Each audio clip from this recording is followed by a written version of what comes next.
বরকতের রাত এটা কেমনে বলে হাদিসে হযরত আলী বয়ান করতেছেন।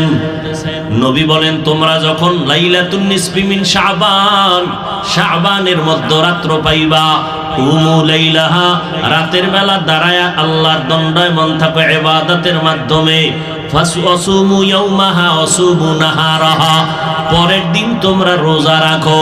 এটা নফল ইবাদত। তবে শবে বরাতের কোনো আলাদা ইবাদত নেই, শবে বরাতের আলাদা কোনো রোজা নাই, নামাজ নাই, যেটা শবে বরাত উপলক্ষে নফল হিসাবে করবেন। 1 রাকাত, 10 রাকাত, 8 রাকাত, 2 রাকাত যা পারেন পড়তে থাকবেন। আর একটা পয়েন্ট মনে রাখবেন, আল্লাহর সাথে মহব্বতের বন্ধন গভীর হওয়ার মাধ্যম দুইটা। কয়টা? 1 নাম্বার মাধ্যম হলো নামাজ, দ্বিতীয় মাধ্যম হলো কোরআনের তেলাওয়াত। কয় মাধ্যম? আল্লাহর সাথে সম্পর্ক গভীর হওয়ার মাধ্যম কয়টা? 1 নম্বরে কি? নামাজ। 2 নম্বরে কি? কোরআন তেলাওয়াত। এজন্য নবী নামাজ পড়তেন বেশি, নামাজে তেলাওয়াত করতেন বেশি। এরে নবীর আশিক আম্মা জান আয়েশা রাদিয়াল্লাহু তাআলা আনহা বয়ান করতেছেন, নবী রমাজান ছাড়া অধিকাংশ রোজা রাখতেন, নফল রোজা বেশি রাখতেন। তবে শাবানে এত পরিমাণ নফল রোজা রাখছেন, অন্য মাসে রাখেন নাই। এ রাত এত বরকতের রাত। আম্মা জান আয়েশা রাদিয়াল্লাহু তাআলা আনহা বলেন, নবী আমার পাশে রাতের বেলা ঘুমাইছেন, হঠাৎ দেখি নবী ঘুমের থেকে নাই। আমি সজাগ হয়ে দেখি নবী নাই। কই গেলেন? অন্য বিবির ঘরে গেলেন না। আমি আয়েশা খুঁজতেছি, দেখি না কোন বিবির ঘরে নবী যান নাই। নবীজি আল্লাহর আদালতে দণ্ডায়মান আর উম্মতের জন্য দোয়া করতেছেন। আমি পিছনে তাকাই, এক দৌড়। আমি নবী যেন আমার না দেখে ভাইবে দৌড়। আয়েশা আমি একটা চাদর মুড়া দিয়ে শুয়ে পড়ছি। ইতিমধ্যে নবীও আসতেছেন। আয়েশা, তোমার আব্বা আবু বকরের মতো মনে করছো আমারে? হ্যাঁ, তুমি যে আমার ভিজতে দৌড় মারছো, তুমি খুঁজাখুঁজি করছো, তোমার আব্বা আবু বকর জীবনও দেখবে না। কিন্তু আমার আল্লাহ এমন রহমতের, নিয়ামতের, কুদরতি ক্ষমতা দান করেছেন, আমি সামনেও যেমন দেখি, আমি পিছনেও তেমন দেখি। তুমি যে একটা দৌড় দিয়ে আইছো না, চাদরটা উপরে ফালাইছো না, এটা বারবার খালি মিস কল মারতেছে চাদরে। আপ ডাউন, একটা শ্বাস ছাড়ে না, তো চাদরিটা বারবার আপ ডাউন করে। মাত্র এ হইছে না, এটা টের পাওয়া যাইতেছে চাদরের উপর দিয়ে নমুনা। এইবার আয়েশা শুনো, আজকের রাত্রটা কত বরকতের রাত। এই জন্য আমি উঠে ইবাদতের মধ্যে চলে গেলাম। আর আমার উম্মতের জন্য আল্লাহর কাছে মাগফিরাতের দোয়া করেছি। ও ভাই, কেউ যদি বলেন আজকের রাত আমি শবে বরাত হিসাবে মানি না, আপনার কথাটা যদি আমি 1 মিনিট মেনে নেই, ঠিক আছে, আপনার মানা লাগবে না। কিন্তু শাবান মাসের ফজিলত তো আপনাকে মানতে হবে, না হয় আপনি বেঈমান হয়ে যাবেন। শাবানে আমার নবী বেশি রোজা রাখছেন, বেশি বেশি ইবাদত করছেন, বেশি বেশি নফল ইবাদত করেছেন। অতএব আপনি আল্লাহর জন্য নবীর সুন্নাত হিসাবে শাবানের বরকত মনে করে যদি আপনি রোজা রাখেন, আপনি যদি রাতের বেলা ইবাদত করেন, গুনাহ হওয়ার কোনো সুযোগ নেই। বিরোধিতা কেন করেন? মানুষ তো ইবাদতের লাইনে আসতেই চায় না। এমনিই তো নাচনেওয়ালা বুড়ি, আরো যদি পায় ঢোলের বাড়ি। এমনিই মানুষ ইবাদত করতে চায় না, আরো যদি বলে ইবাদত লাগে না। উলামায়ে কেরাম আছেন, সবাই জানেন এই শাবানে আমার নবী বেশি বেশি রোজা রাখছেন, নফল রোজা। অন্য মাসে এত পরিমাণ রোজা রাখেন নাই। অতএব সেই মনে কইরা শাবানের ইবাদত করেন। এই মিয়া দোয়া আছে না, পৃথিবীর কোন মাওলা নাই দোয়াটা অস্বীকার করে। নবীজি রজব মাসের চাঁদ দেখে দোয়া শুরু করতেন, আল্লাহুম্মা বারিক লানা ফি রাজাব ওয়া শাবান ওয়া বাল্লিগনা রমাজান। এই দোয়াটা শুনছেন না? এই দোয়ার বিরুদ্ধে কোন হুজুরে কিছু কইছে? আচ্ছা, দোয়াটায় কি কয় জানেননি? ও আল্লাহ, বরকত দান করো রজব মাসে, শাবানে হায়াতটা বাড়াইয়া রমজান পর্যন্ত পৌঁছাইয়া দাও। তাহলে রজবে বরকত আছে না নাই? শাবানে বরকত আছে না নাই? কি বিড়ি টানলে? হ্যাঁ, বিড়ি টানলে? ইবাদত করবেন, ফরজ রোজা ছাড়া যাবে না, রাখতেই হবে। তবে নফল রোজা রাইখা রাইখে একটু ট্রেনিং দেন, যেন রোজার মাস আসলে কষ্ট না হয়। আল্লাহর শুকর, 6 বছর থেকে রোজা রাখা শুরু করেছি, আজকের দিন পর্যন্ত জিন্দেগিতে একটা রোজা মা বাবায় ভাঙ্গায় নাই। কয় বছর থেকে? আল্লাহর শুকর, আমার 6 বছরের মাইয়াও 6 বছর থেকে রোজা রাখে। রোজা যদি না রাখতে উঠাই, মাঝে মাঝে উঠাই না, ঘুমাইতেছে ঘুমা, ওই দিন আর খায় না, না খায় থাকে। উঠাইলাম না কেন শাস্তি? আর আমনের পোলা দামরা হয়ে গেছে, কুলের বলদ হয়ে গেছে। অনেকের 2-3টা মাইয়ে বলে, এরপর বাপে কয় বয়স হয় নাই।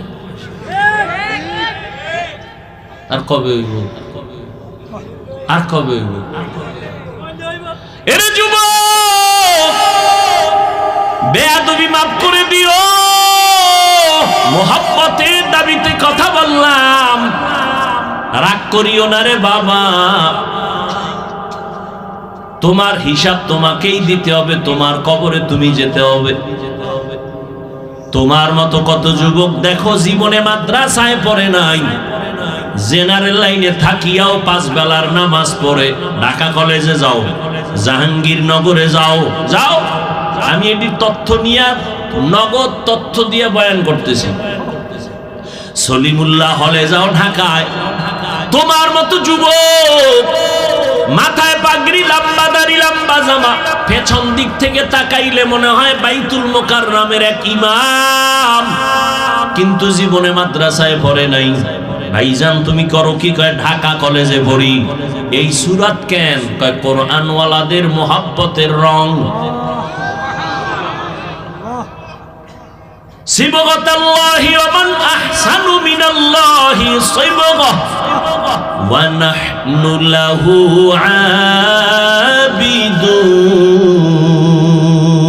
আবিদুন। আহা, কেমন বাবা হইলেন! রোজা রাখলে ছেলের চেহারাটা ফুটন্ত গোলাপ, নষ্ট হয়ে যাবে, বিয়ার সময় চেহারা কই পাবো? এরম বাবা আছে না? আম্মা জানকে ওর সাহারি খা, 2-1টা রোজা রাখ। বাবা কেন? না না, সাবধান, রোজা রাখলে চেহারা নষ্ট হয়ে যায়। ওই আব্বা জানকে একটু জিজ্ঞাসা করতে মনে চায়, এই আব্বা জান, তোমার ছেলে রোজা রাখলে চেহারা নষ্ট হবে, কিন্তু তাকাইয়া দেখছো তোমার ওই ছেলেটা রাতের বেলা দরওয়াজা জানালা বন্ধ করে সারা রাত মোবাইল চালাইলো, মোবাইলে কবিরা গুনাহ দেখতে দেখতে দেখতে দেখতে চেহারা নষ্ট হয়ে গেছে। এখন চেহারার দিকে তাকাইলে কোনো মায়া লাগে না, কোনো আকর্ষণ নাই, চেহারায় কোনো উজ্জ্বলতা নাই। বলো বাবা, তোমার ছেলে যে মোবাইলে গুনাহ কইরা চেহারা নষ্ট করছে, কোন মেডিসিন দিয়া ভালো করবা?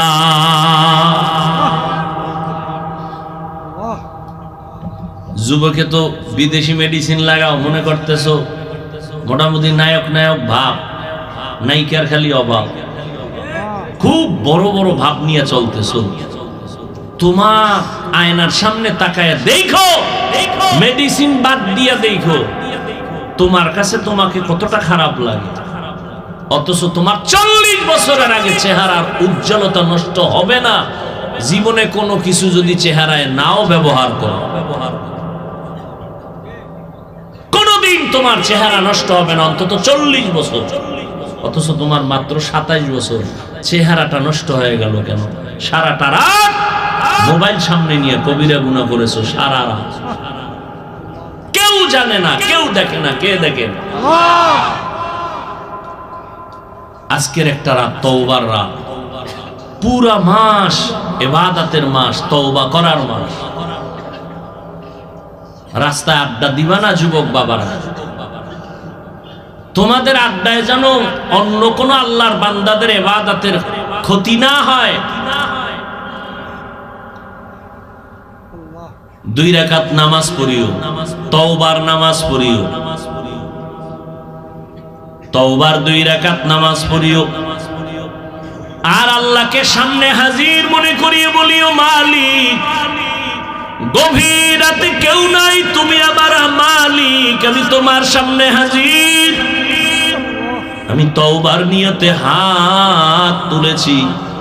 ও আল্লাহ, আমার আব্বা আম্মা কেউ জানেন আমি কত বড় গুনাহগার। ও আল্লাহ, আমার ভাই বোন আপনজন কেউ জানেন আমি কত বড় গুনাহগার। আজ আমি তোমার কাছে ফ্রেশ হতে চাই, পবিত্র হতে চাই, আর গুনাহ করব না। হুজুরেরা বলছে তওবার 2 রাকাত নামাজ আমি পড়ার জন্য রেডি। 2 রাকাত নামাজ পড়িয়া 2 রাকাতে 4টা সেজদা হবে। সেজদার মধ্যে যাইয়া প্রত্যেকটা সেজদায় এমনের নামাজের মতোই 2 রাকাত নামাজ, শুধু সেজদায় গিয়ে একটু ভিন্ন দোয়া। সেজদায় গিয়া প্রত্যেকটা সেজদায় তাসবিহ পড়ার পরে সুবহান রাব্বিয়াল আ'লা 3 বার পড়েন, আর 5 বার পড়েন, 7 বার পড়েন। এগুলোর পরে প্রত্যেকটা সেজদায় 3 বার হৃদয়টারে নরম করিয়া সেজদার হালাতে অন্তরেরে বুঝাইবেন, আমি জমিনে সেজদা করি নাই, আমি রহমানের কদমের উপরে সেজদা করেছি। এই বলিয়া অন্তরকে যত পারেন নত করে, দুর্বল করে বলবেন, ইয়া রব্বি গফিরলি, ইয়া রব্বি গফিরলি, ইয়া রব্বি গফিরলি 3 বার, প্রত্যেক সেজদায় 3 বার। অর্থ কি? হে আমার রব, আমারে মাফ করে দাও। আমার আজকে যদি অপরাধের খবর আমার মা বাবা আপনজন কেউ জানে, প্রকাশ্যে কিছু নাও বললেও মনে মনে ঘৃণা করবে, কিন্তু মালিক তুমি কত দয়ার মাওলা, আমার হাজার গুনাহটারে তুমি পর্দা দিয়ে আটকাইয়া রাখছো। আমার খানাও বন্ধ করো নাই, ঘুম বন্ধ করো নাই, সম্মানের চেয়ার থেকে আমারে ধাক্কা দিয়া ফালাইয়া দাও নাই। অন্য নবীর উম্মতেরা গুনাহ করলে ঘুমের মধ্যে চেহারাটা পাল্টাইয়া যাইতো, আমার গুনার কারণে আল্লাহ তুমি বেজার হইয়া চেহারা পাল্টাইয়া দাও নাই। আজ এই 14 গ্রামের মানুষ ঘরে ঘরে ইবাদত করতেছে, অনেকে মসজিদে ইবাদত করতেছে, কিন্তু এখানে আইসা তোমার গোলামরা এখানে বয়ান শুনতেছে, কতই না তুমি ভালোবাসছো আমারে। ও আল্লাহ, সেই অনুযায়ী কিছুই তো তোমারে দিতে পারি নাই। আজ আমি তওবার নিয়তে হাত তুললাম, নামাজের মধ্যে হাজির হয়ে গেলাম। ও আল্লাহ, তুমি আমার জীবনের সব গুনাহ মাফ করে দাও। ও পর্দার আড়ালের আম্মা জানেরা, বোনেরা, আপনারা কত ধন্য নারী, কত ধন্য মা, নবীদের মায়ের মতো মা, সাহাবায়ে কেরামদের মায়ের মতো মা, আলেম হাফেজে কোরআনদের মায়ের মতো মা। এই দুনিয়াতে যত ভালো সন্তান আছে সব আপনাদের অবদানের কারণে। এরে আম্মা জান, আপনাদের দোয়া চোখের পানির কারণে সন্তান দুনিয়াতে ভালো হয়েছে। এসপি সাহেবের ব্যবহার ভালো, ডিসি সাহেবের ব্যবহার ভালো, ওসি সাহেবের ব্যবহার ভালো, এটা তাদের ব্যক্তিগত বাহাদুরি না, সব হলো মায়ের অবদান। ও যুবক, ওই মায়ের দোয়া ছাড়া গাইতে পারবি না রে যুবক। ওই মা বাবার চোখের পানি আর দোয়ার কারণে পরীক্ষায় ভালো নাম্বার পেয়েছো। ওই মা বাবার দোয়া চোখের পানির কারণে সম্মানের চেয়ারে বসতেছি। ওই মা বাবার চোখের পানি আর দোয়ার কারণে আজ তোমার এত সম্মান, তোমার বাড়ি, তোমার গাড়ি, তোমার এত সুন্দর সম্মানের চেয়ার। ওই মা বাবারে কষ্ট দিও না রে বাবা। ওই মা বাবার পারলে দোয়া নিও। আজকে বরকতের রাত, এই শাবান মাস, যার মা বেঁচে আছে বাসায় গিয়া মাকে বলিও, মা তোমার ঋণ জীবনে আদায় করতে পারবো না রে মা। ও কলিজার মা, তুমি আমাকে মানুষ বানাইতে গিয়া কত রাত ঘুমাইতে পারো নাই, কত রাত খানার প্লেট নিয়ে খেতে পারো নাই। আমার কষ্টে কষ্টে তোমার জীবন কাটিয়ে গেল রে মা। আমার পরে আর এক ভাই, আবার আর এক বোন, আবার আর এক ভাই, এইভাবে কষ্ট করে করে তোমার জীবনটা তুমি শেষ করেছো রে মা। এর উপরে আবার আমি মাঝে মাঝে কত কটু কথা বইলা তোমারে কান্না করাইছি। আমার কথায় তুমি কষ্ট পাইয়া গোপনে কত কান্না করেছো। আজকের একটা বরকতের রাত, বরকতের মাস। ও মা, তোমার চোখের পানি আর দোয়া না থাকলে আমি এই সম্মান পাইতাম না রে মা। মাথায় একটু হাত দিয়া দোয়া করিয়া দাও মা। আমি এত মোনাজাত দেই আমার চোখে পানি আসে না। আবার ডানে ভাবে কত বান্দা, কত যুবকের চোখে দেখি পানি। মোনাজাতে আমার চোখে পানি কেন নাই? গুনার কারণে দিলটা পাথর। গুনার কারণে আমার আল্লাহ বুঝি আমার উপরে বেজার। আমার ডানে বামে বান্দার চোখে কত পানি, মনে হয় জানো ঝর্ণার মতো পানিগুলো বের হইতেছে। আর আমি এত নিষ্ঠুর, গুনাহ করতে করতে করতে করতে মনে হয় জানো আমি মাওলার রহমতের দরজা থেকে অনেক দূরে সরিয়ে গেছি। আসলেই চক্ষু দুইটা বন্ধ করে দেখলাম আমার গুনার কারণে দুইটা হাত নাপাক হয়ে গেছে। গুনার কারণে আমার জিহ্বা নাপাক, আমার চোখ নাপাক। আমার গুনার খবর দুনিয়াতে আমার কেউ জানে না। ও আল্লাহ, আজ আমি তোমার দরবারে হাজির হয়ে গেছি। ও যুবক বাবারা, মায়ের কাছে যাই একটু দোয়া নিও, বাবার থেকে দোয়া নাও। মা বাবাই যদি দোয়া করে আর সে আজিমে যাইতে মাঝখানে কোনো পর্দা থাকবে না রে বাবা। যার মা দুনিয়ায় নাই, পারলে একটু কবরের কিনারায় দাঁড়াইও। ওরে তোমার মা যদি থাকতো, তোমার কপাল কতই না ভালো হইতো। আজকে মা বাবারে সাদা কাপড়ে প্যাকেট বানাইয়া কবরে রাখছো রে সন্তান। ওই মা বাবার জন্য কি একটু দিলে তোমার মায়া আসে না রে বাবা? ওই মা বাবা আজকে অনেকে বাসায় গিয়া মা বলিয়া ডাকবে, তোমার কলবে অন্তরে কি একটু ভয় লাগবে না? ওই মা বাবারে কবরে রাইখা জানি না এখানে কারা শুইয়াতি। আমার মায়ার নবীও বড় এতিম। দুনিয়াতে এসে একবার আব্বা বলে ডাক দিতে পারেন নাই আমার নবী। 6 বছরে বাহারাইয়া নবী কাঁদেন। 8 বছরে দাদাকেও হারাইয়া নবী কাঁদেন। দাদার পাশে ঘুমায়, এরপরে দাদা 8 বছরে চলে গেল। চাচা আবু তালেবের পাশে নবী ঘুমায়। ঘুমের মধ্যে মাঝে মাঝে কাঁদে, আমার আম্মু কই, আমার আম্মু কই। দুনিয়াতে বাবার আদর পাইলাম না, মায়ের আদর পাইলাম না। ও মায়ার নবীর উম্মতেরা কেন ভুলিয়া গেছো? ওই মায়ার নবীর জন্য কি মায়া নাই? ওরে ময়দানে বইয়া একটু চোখের পানি সারো। যদি কান্না না আসে তোমার ডানে বামে দেখো কার চোখে পানি বের হয়ে গেল, হাতটা বাড়াই একটু দোয়া চাও, খোদার কসম কান্নাওয়ালার দোয়া খালি ফেরত যাবে। ও আল্লাহর বান্দারা, যাদের চোখে পানি, আমিও আপনাদের কাছে দোয়া চাই। এই ময়দানে বোধহয় আমার মতো হতভাগা কেউ নাই, আমার মতো গুনাহগার কেউ নাই। এই চেয়ারে বসিয়া বয়ান করার আমার ইলম নাই, কিছুই নাই রে বাবা। আপনাদের কাছে একটু দোয়া চাই, কান্নাওয়ালা ভাইর একটু দোয়া করিয়েন। আমাদের কপাল বুঝি খারাপ, গুনার কারণে আল্লাহ বুঝি বেজার, চোখে পানি নেই।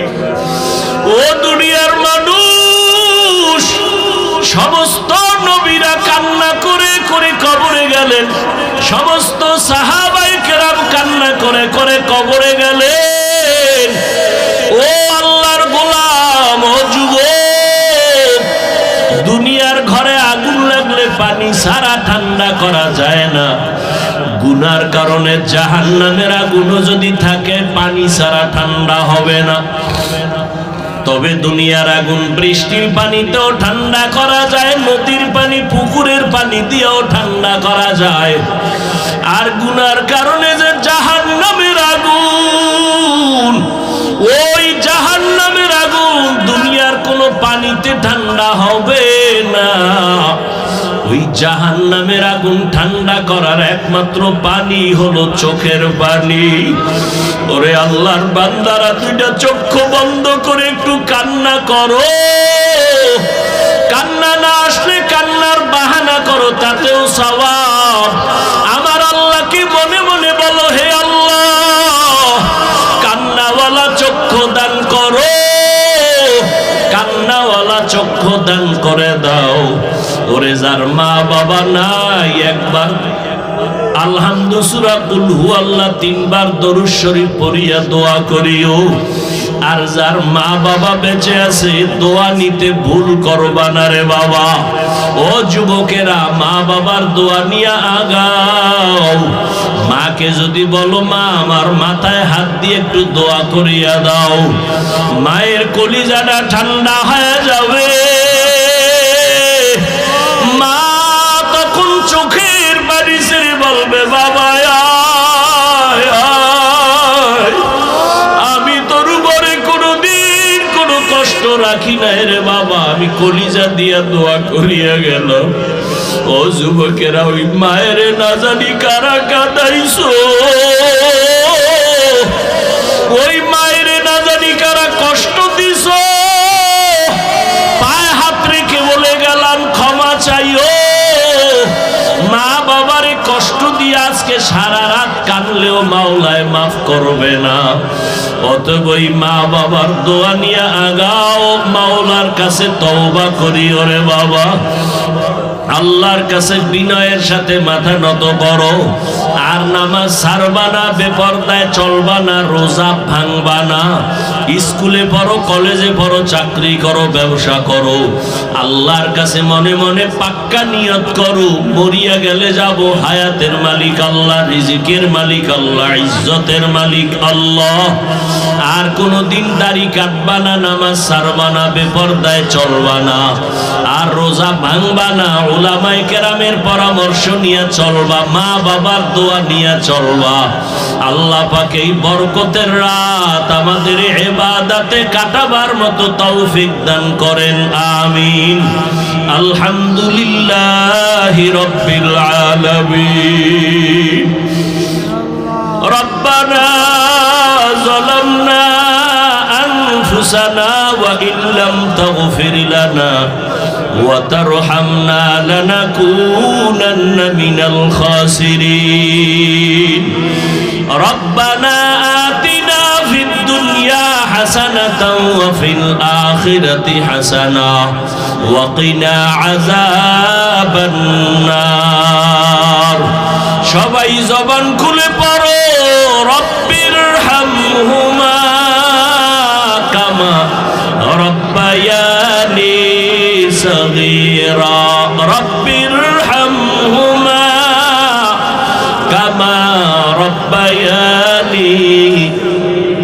सगीरा बता हमको तेरे राह की तरूफ है तेरे राह पर चला हमको खुदाया बेगुनाह न गुज़श्त बरमा साअते बाहुज़ूरे दिल न करदम ताअते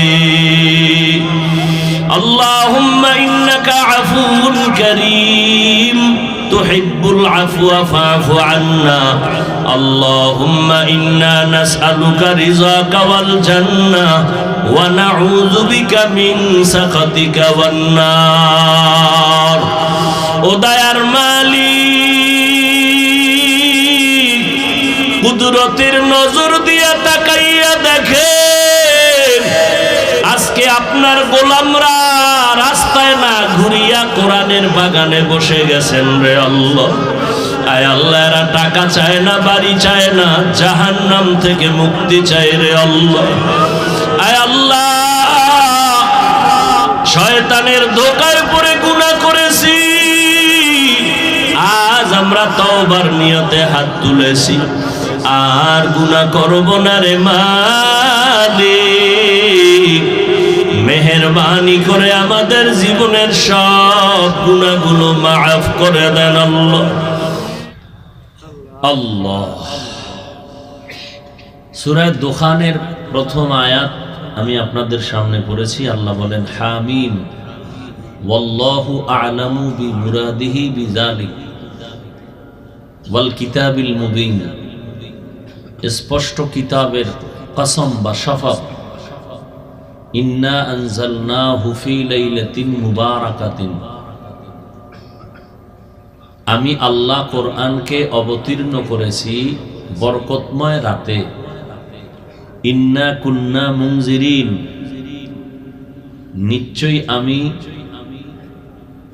আমার পক্ষ থেকে ভয় প্রদর্শনকারী বা করাই।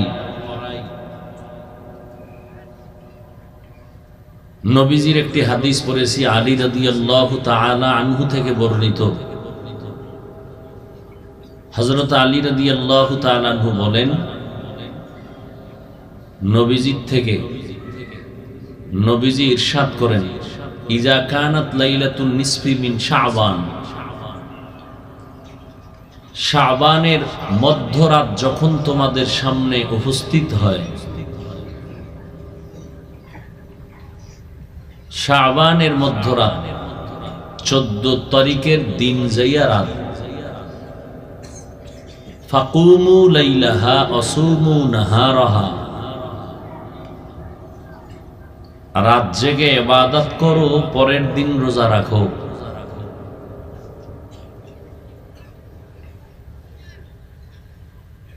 এ হলো আয়াত ও হাদিসের তরজমা। এই শাবানের মধ্যরাত হাদিসের ভাষায় লাইলাতুল নিসফি মিন শাবান। এটাকে লাইলাতুল বারাআত বলে বা শবে বরাত বলা হয়। হাদিসের ভাষা লাইলাতুল নিসফি মিন শাবান, শাবানের মধ্যরাত হাদিসের ভাষা। আরবিতে বলে লাইলাতুল বারাআত, পবিত্র রাত। ফার্সি ভাষায় বলে শবে বরাত।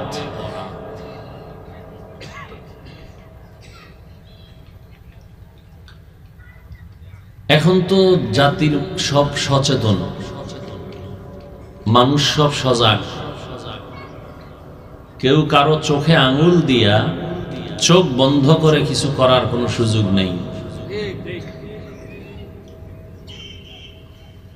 না দুনিয়ার লাইনে কোনো অপরাধ করে পার পাওয়া যাচ্ছে, না আখেরাতের লাইনে ধর্মীয় লাইনে কোনো উল্টাপাল্টা করে পার পাওয়া যাচ্ছে। সে দুনিয়াতেই ধরা খেয়ে যাচ্ছে, পরকালের ভিড়া তো আছেই। একটা মজার ঘটনা শুনলাম কালকে, মানে দুনিয়ার লাইনে। অনেকে যারা ফেসবুক শরীফের গোলাম, এরা অনেকে হয়তো জানেন, ভুলে গেছেন। আমি পিসের ঘটনা আমি নতুন করে শোনাচ্ছি।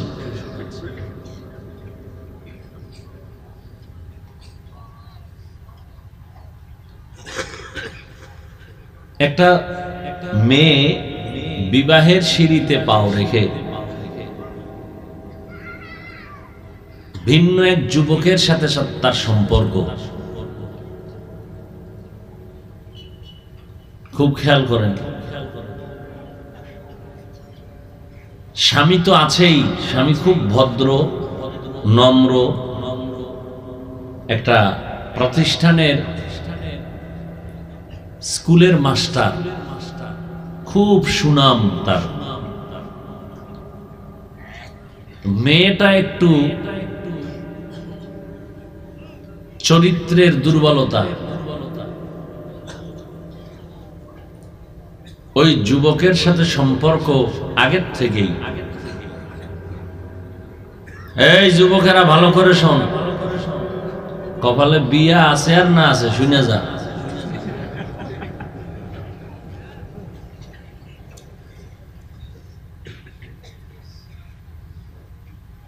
দুইজনে মিলে সিদ্ধান্ত নিল, বিশেষ করে এখানে বেশি ভূমিকা রাখছে মেয়েটা, স্বামীকে জবাই করবে।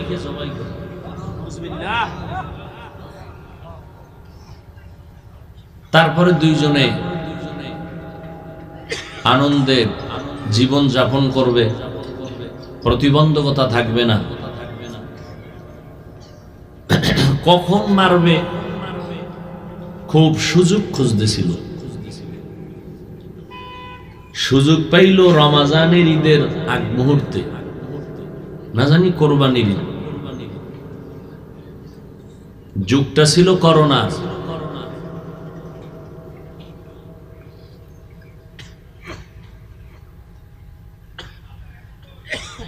তো বালিশ চাপা দিয়া রাতের বেলা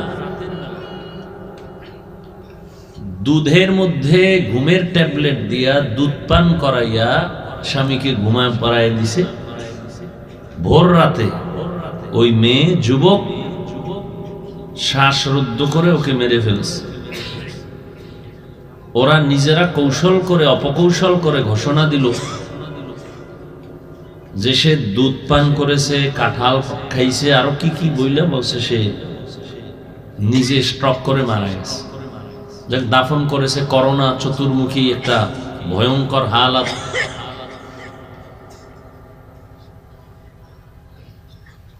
এই ঘটনা ঘটেছে, সব বিশ্বাস করেছে, মেয়ের পক্ষ স্বামীর পক্ষ সবাই বিশ্বাস করছে না এটা হইতে পারে। চুপচাপ, কারো অন্তরে সন্দেহ আসলেও আল্লাহ পাক যা জানে। 9 মাস পরে ঘটনার মোড় নিল ভিন্ন দিক। কয় মাস পর? পাপ ছাড়ে না। এই যুবক তার যে একটা বাটন মোবাইল, এই মেয়ের সাথে যে কথা বলছে সব মোবাইলে মেমোরিতে রেকর্ড করেছে, যুবক রেকর্ড করেছে, তা মেয়ে জানে না। ছেলে ভয় পাইছে, কোনো প্যাসে পড়লে এটা দলিল হিসেবে ব্যবহার করবে। আল্লাহর কুদরতে মোবাইল একদিন হারায় গেছে।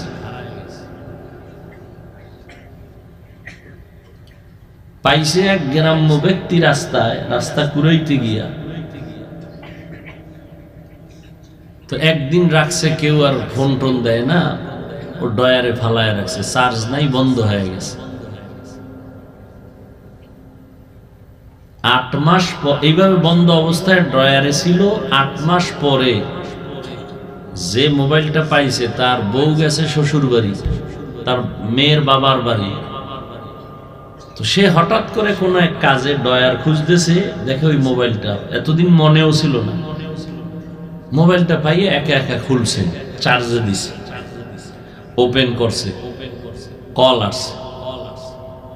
কল আসার পরে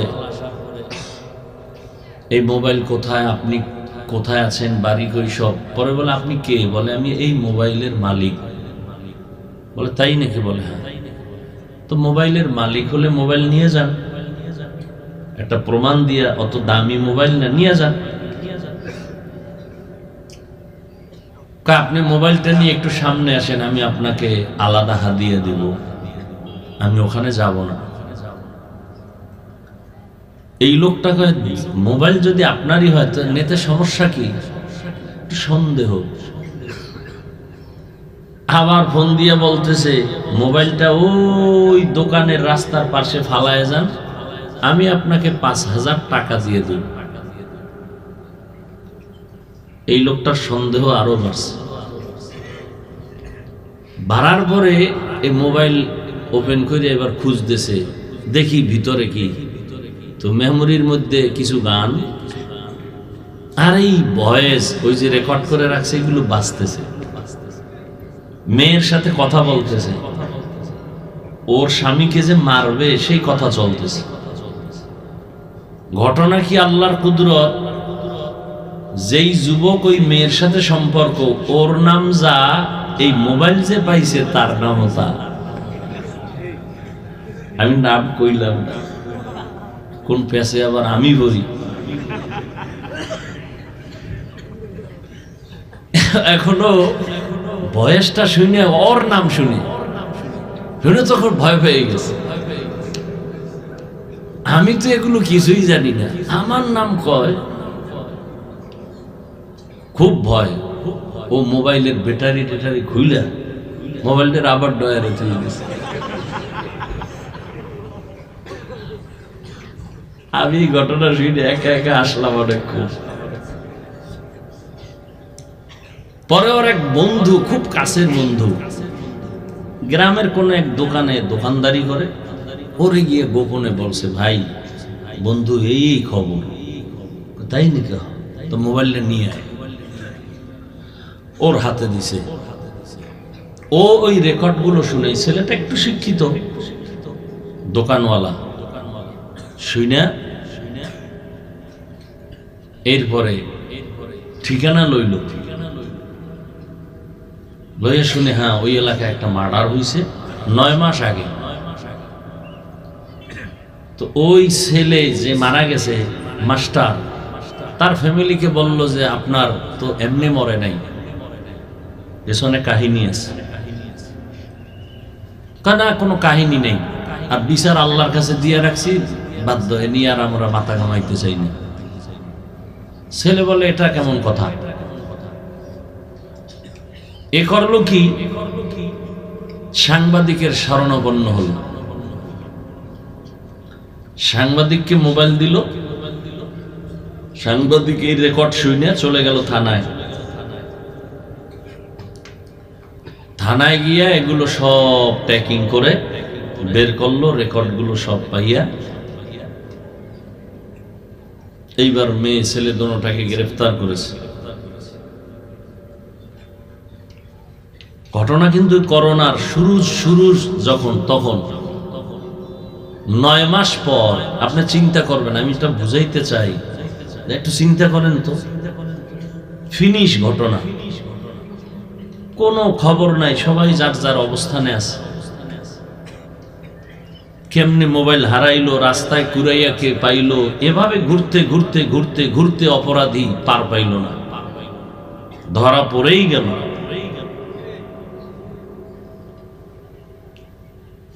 এইভাবে অহরহ ঘটনা ও দুর্ঘটনা হচ্ছে, ধরাও খাইতেছে।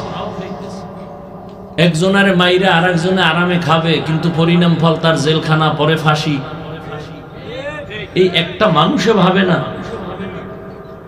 যে ওই যুগ নাই,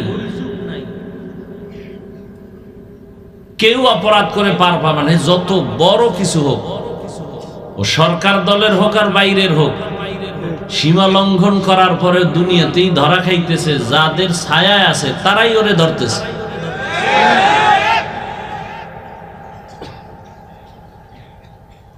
নারায়ণগঞ্জের 7 মার্ডার তো বহুল আলোচিত, সমালোচিত, পার পায় না তো কেউ। এটার কারণ কি জানেন?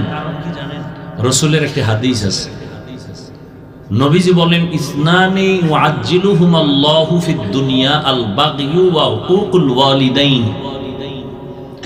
দুইটা অপরাধ আছে, এই দুইটা অপরাধ এমন যা দুনিয়াতে করলেই শাস্তি শুরু হবে মরার আগেই। এক অপরাধের নাম জুলুম, আর এক অপরাধের নাম মা বাবার সাথে বেয়াদবি। জুলুম তিন প্রকার: আল্লাহর সাথে জুলুম, নিজের সাথে জুলুম, অন্যান্য মাখলুকতের সাথে জুলুম। এই জুলুম করলেই শাস্তি মরার আগে শুরু হয়ে যায়, সীমা লঙ্ঘন করলেই শুরু, আর বাঁচার উপায় নেই।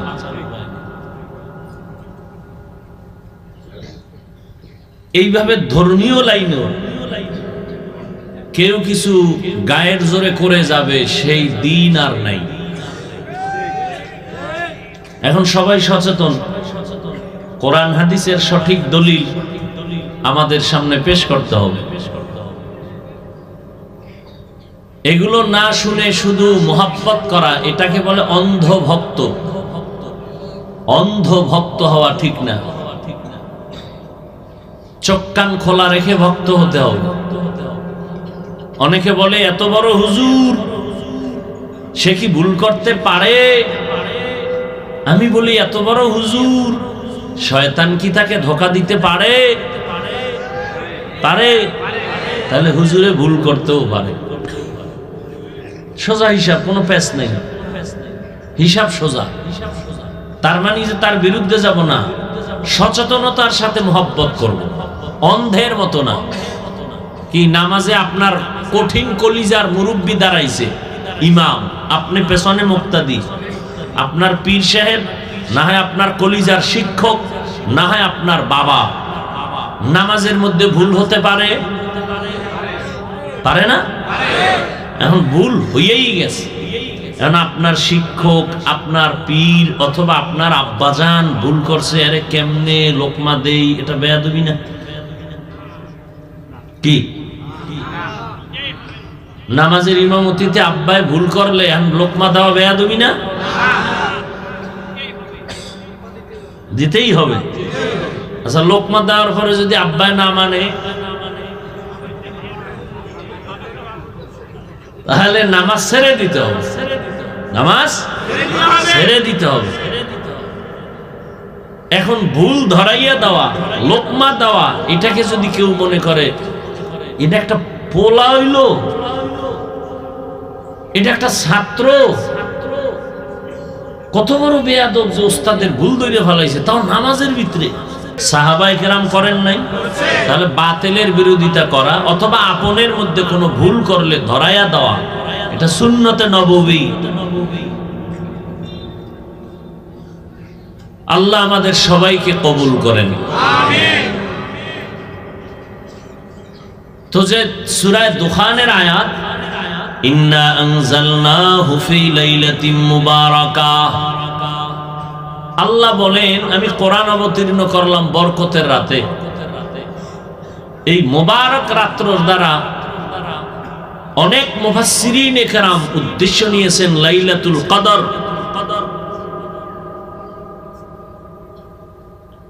আর এটা তো সত্য যে লাইলাতুল কদরে আল্লাহ কোরআন নাজিল করছেন, এটা তো সত্য। তাহলে এখানে লাইলাতুল মুবারাকাতুন দ্বারাও লাইলাতুল কদর উদ্দেশ্য, কিন্তু ভিন্ন মুফাসসিরিনে কেরামরা বলেছেন না, এখানে লাইলাতুল মুবারাকা অর্থ হলো লাইলাতুল বারাআত, যেটাকে আমরা শবে বরাত বলি। এখন প্রশ্ন, এই উঠবেন না কেউ, শুরু করতে পারলাম না, ব্যারাম শুরু হয়ে গেছে। শুরুতে বলছি না আজকে কাম হিসাব করে করবেন, আজকে যা করবেন এক বছরের লিস্টটি কিন্তু ওইভাবে ঠিক হয়ে যাবে। যারা বিড়ি টানবেন উস করে টাইনেন, এক বছরের হিসাব।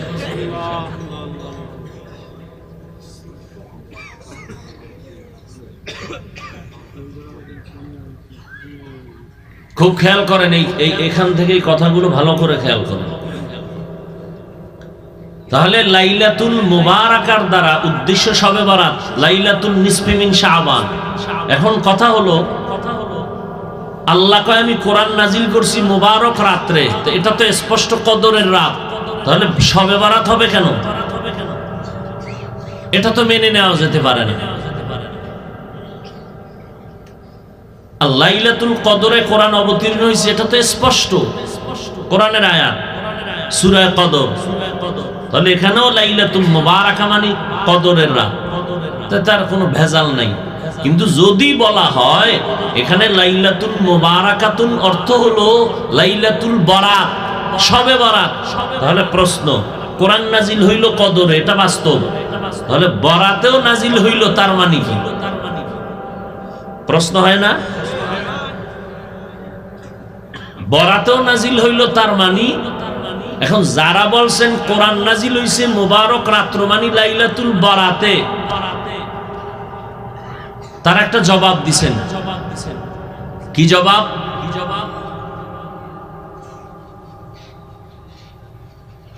যে দুনিয়া, একটা উদাহরণও টেনেছেন, দুনিয়ার যারা দেশ পরিচালনা করেন তারা কোনো কিছু সমাজে বাজেট যখন করেন, কোনো বিষয়ের, কোনো কাজের, ওই বাজেট করার ক্ষেত্রে তারা পূর্ব প্রস্তুতি একটা মিটিং করে, সিদ্ধান্ত নেন, বাস্তবায়ন পরে হয়। সিদ্ধান্ত আগে হয়, বাস্তবায়ন। কোরআন নাজিল হইছে কদরের রাত, কিন্তু সিদ্ধান্ত হইছে বরাতের রাত। কথা বুঝেন নাই? কোরআন নাজিলের সিদ্ধান্ত আল্লাহ নিছেন এই বরাতের রাতে, আর বাস্তবায়ন করছেন কদরের রাতে। এক জবাব। দ্বিতীয় জবাব হলো আল্লাহ পাক রব্বুল আলামিন আসমান আরশে আজিম থেকে কোরআন নিয়ে আসছেন প্রথম আসমানে বরাতের রাতে, আর ওখান থেকে নাজিল শুরু হয়েছে কদরের রাতে জমিনে। কোরআন দুইবার নাজিল হইছে, মানে দুই স্টেপে নাজিল হইছে। এই নাজিল হওয়ার ক্ষেত্রে কোরআনে দুইটা শব্দ আছে। কয়টা শব্দ? একটা হলো আনজালনা, আর একটা হলো নাজ্জালনা।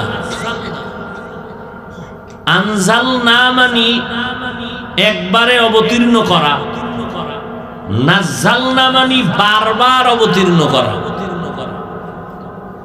আল্লাহ কোরআন অবতীর্ণ করছেন বারবার, না একবার, বারবার। তাহলে বারবার যদি হয় তো আনজালনা মানে একবার, একবারের তরজমা কি হবে? আর একবারেই যদি কোরআন নাজিল হয় তো নাজ্জালনার অর্থ কি হবে? কারণ কোরআন নাজিলের ক্ষেত্রে দুটোটা শব্দ আছে। ইন্না আনজালনাহু ফি লাইলাতিল কদর ওয়া মা আদরাকা মা লাইলাতুল কদর লাইলাতুল কদরি খায়রুম মিন আলফি শাহর। তা আনজালনা মানে একবার নাজিল করা, অবতীর্ণ করা। আবার বারবার হলো নাজ্জালনা। আল্লাহ সূরা বানী ইসরাঈলে বলেন, وَنُنَزِّلُ مِنَ الْقُرْآنِ مَا هُوَ شِفَاءٌ وَرَحْمَةٌ لِّلْمُؤْمِنِينَ وَلَا يَزِيدُ الظَّالِمِينَ إِلَّا خَسَارًا وَنُنَزِّلُ مِنَ الْقُرْآنِ আমি কোরআন থেকে বারবার অবতীর্ণ করেছি। নাজ্জালনা মানে বারবার অবতীর্ণ করা, আনজালনা মানে একবার অবতীর্ণ করা। একবার যদি সত্য হয় তো নাজ্জালনার অর্থ কেমনে হবে? আর নাজ্জালনাই যদি সত্য হয় তো আনজালনার অর্থ কি হবে? মুফাসসিরিনে কেরাম বলেন দোনোটাই সত্য। আপনি মিথ্যা বলার উপায় আছে না। এবার তদবিক দিতে হবে, সামঞ্জস্য করতে হবে, দোনোটাকে মিলাইতে হবে, দুইটা দ্বিমুখী অর্থ। মুফাসসিরিনে কেরাম বলেন ইন্না আনজালনাহু ফি লাইলাতিল কদর। আনজালনা একবারে আল্লাহ কোরআন অবতীর্ণ করেছেন আরশে আজিম থেকে প্রথম আসমানে আল্লাহ পাক পুরা কোরআন একবারে নাজিল করেছেন। আনজালনা, নাজ্জালনা মানে বারবার। আল্লাহ পাক প্রথম আসমান থেকে জমিনে আমার নবীর কাছে কোরআন অবতীর্ণ করেছেন বারবার 23 বছর লাগাইয়া। এই জন্য বলা হলো নাজ্জালনা ওয়া নুনাজ্জিলু মিনাল কুরআন মা হুয়া শিফাউন ওয়া রাহমাতুল লিল মুমিনিন।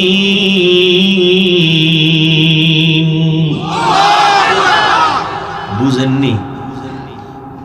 যা বলি বুঝেননি? আমার পেস্টাস লাগাইবেন পরে যা। বাঙালি লিখতে না জানলো মুসবার জম, প্রশংসা না করতে পারলো বদনাম করতে বিসমিল্লাহ কয় না।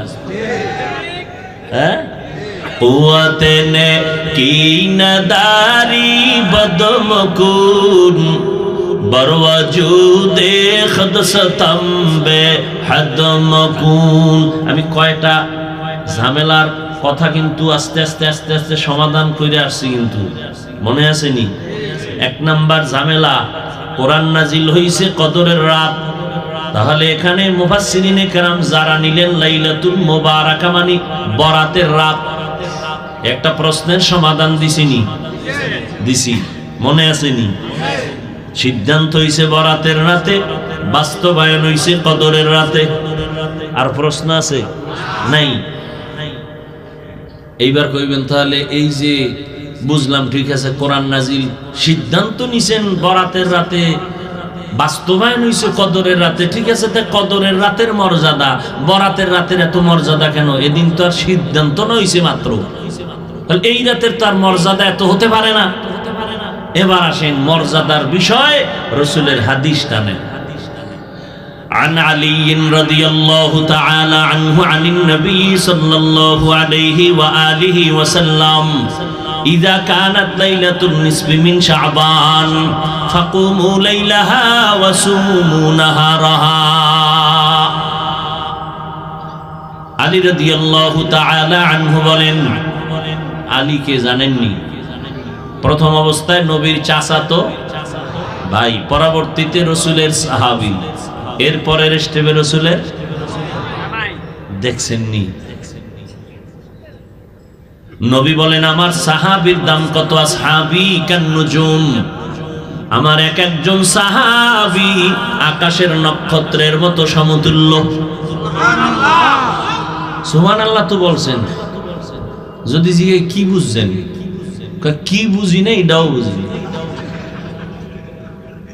এলমেরা এজাজু করদন বেহিসাব খলকেরা দাদন জওয়াবে বাসওয়াব। এক একটা সাহাবী এক একটা নক্ষত্রের সমতুল্য। আরবের মানুষগুলো যেই চরিত্রের, আমার আল্লাহ ওই চরিত্রের সামঞ্জস্যতার মোকাবেলায় জবাব হিসাবে আল্লাহ নবী পাঠান, নবীকে দ্বীন দান করেন।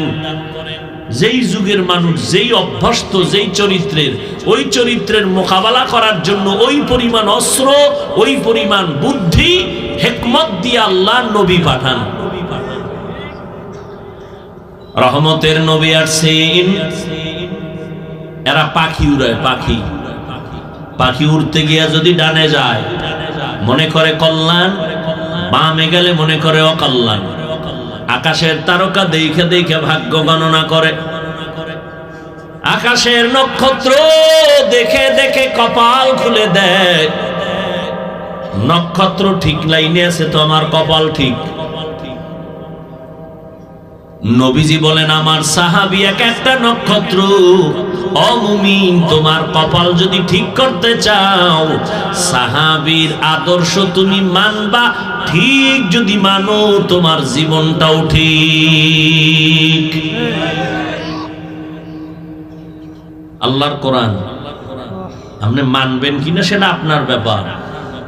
সাহাবাদের দাম কত? পুরা কিয়ামত পর্যন্ত আনেওয়ালা উম্মতের তারা আদর্শ। আমিনু কামা আমানান নাস। আপনার ঈমান ভালো না খারাপ, একুরেট না ভেজাল, এটার স্কেল হলো সাহাবাদের ঈমান। সাহাবায়ে কেরামের ঈমান ভালো করে মনে রাখবেন, ভুলে গেলে লিখে রাখবেন। সমস্ত সাহাবায়ে কেরাম জান্নাতি। সুবহানাল্লাহ না? সমস্ত সাহাবায়ে কেরাম জান্নাতি। কেউ বলতে পারবেন কোন সাহাবী জাহান্নামী? বলেন তো একজন দাঁড়ায় যে অমুক সাহাবী জাহান্নামী। দেখি আপনার সাহসটা কত। এক আওয়াজ, সব সাহাবায়ে কেরাম জান্নাতি। অতএব সাহাবায়ে কেরামদের বিরুদ্ধে যারা লেখবে, যারা বলবে, তারা ভণ্ড। তাদেরকে যারা ভণ্ড বলবে না, তারাও ভণ্ড। আমাদের বঙ্গোপসাগর কুয়াকাটা ইলিশ মাছ ধরতে যায় জেলেরা। একদিন জিগাইলাম কই যান, কত কাছে, আপনি কত দেখা যায় না। 500 হাত পানি যেখানে, ওখানে যাই। ইলিশ মাছ অনেক গভীরে থাকে, ওখানে কোনো নেটওয়ার্ক নাই, ওয়াইফাই নেই, কিচ্ছু নাই। বউ ফোলাপ থেকে নিদাবি নিয়ে যায়, বিদায় আসতেও পারি নাও আসতে, লাশও বাবা না। বয়ে বয়ে তো বৈশাখে ইলিশ না কম ছাড়েন না, এরা ধৈর্য যে আছে কত কষ্ট করে। আচ্ছা বললাম তাহলে ওখানে তুফান বাতাস কত কিছুই ভয়, আপনারা কিনারাও থাকেন না, দেখেন না, তো আসেন কেমনে? নক্ষত্র দেখে দেখে আমরা পথ নির্ণয় করি। নক্ষত্র দেখে দেখে আমরা সমুদ্র বন্দরের পথ নির্ণয় করে সঠিক পথে যাই। ও মানুষ, তোমার মত, তোমার পথ ঠিক করবা সাহাবাদেরকে নক্ষত্র মাইনা। এজন্য নবী বলেন, আমার আগে নবী ছিল মূসা নবী, ঈসা নবী, তাদের উম্মত হলো বনি ইসরাইল। এরা এত চালাক, বেশি চালাকি করার কারণে এরা নিজেদের মধ্যে হিংসার দলাদলিতে 72 দল হয়ে গেছে। নবী বলেন আমার উম্মতের মধ্যে আরো একটা দল বেশি হবে। টোটাল কত? 73। কুল্লুহুম ফিন্নার, সব জাহান্নামে যাবে, সব ইল্লা মিল্লাতান ওয়াহিদা, এক দল জান্নাতে যাবে, এক দল জাহান্নামে যাবে না। কিলা মান হিয়া ইয়া রাসূলুল্লাহ, নবীজিকে সাহাবায়ে কেরাম বললেন যেই দলটা নাজাত পাবে, জান্নাতে যাবে, 73 মধ্যে ওই দলটার পরিচয় দেন। ক্বালা, নবী বললেন মা আনা আলাইহি ওয়া আসহাবি, আমি মুহাম্মদ যেই আদর্শের উপরে আছি এটা মানলেই জান্নাতে যাবা, এটু বললেই তো হইতো।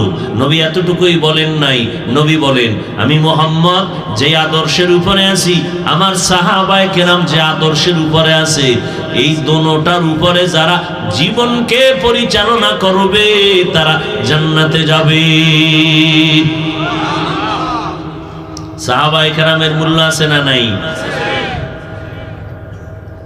সাহাবায়ে কেরাম সকল মুমিনের ঈমানের স্কেল।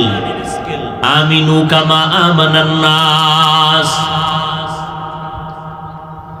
তাহলে লাইলাতুল বারাতের বরকত, পয়গম্বরের একজন নক্ষত্র, একজন সাহাবী, একদিকে তার চাচাতো ভাই, অপর দিকে তার সাহাবী হযরতে আলী 7 বছর থেকে 12 বছর এর মধ্যে নবীর হাতে হাত লাগাইছেন। কয় বছর থেকে? 7, কেউ বলছেন 12, কেউ বলছেন 10। এই বয়সে গিয়া নবীর হাতে কালেমার পতাকা উড্ডীনের শপথ নিলেন হযরত আলী। এখন চাচতো ভাই ছিল, এখন কালেমার শপথ নেওয়াতে কি হইছে? সাহাবী। এরপরে হবে কি? জামাতা হবেন। তাও কেমন জামাই? নবীর কলিজা হলো ফাতেমা রাদিয়াল্লাহু আনহা। নবীর 4 কন্যা, এর মধ্যে কলিজা, নবীকে আমার কলিজা কে? ফাতেমা রাদিয়াল্লাহু আনহা। বর্তমান দুনিয়াতেও রহমতের নবীর আওলাদ আর বংশধারাটা এখনো বেঁচে আছে, ধারাটা চলতেছে ফাতেমা রাদিয়াল্লাহু আনহার দ্বারা। নবী বলেন যে ফাতেমারে কষ্ট দাও, সে আমি মুহাম্মদের এই কষ্ট দাও। ওই ফাতেমাকে রহমতের নবী চয়েস করে হযরত আলীর হাতে দিলেন। আলীর ব্যাপারে নবী বলেন আলীর মেধা কত জানো, আলীর দাম কত জানো? আনা দারুল হিকমা ওয়া আলিয়ুন বাবুহা, আমি মুহাম্মদ হলাম ইলম ও হিকমতের ঘর, আর এই ইলম ও হিকমতের ঘরের দরওয়াজা হলো আমার আলী।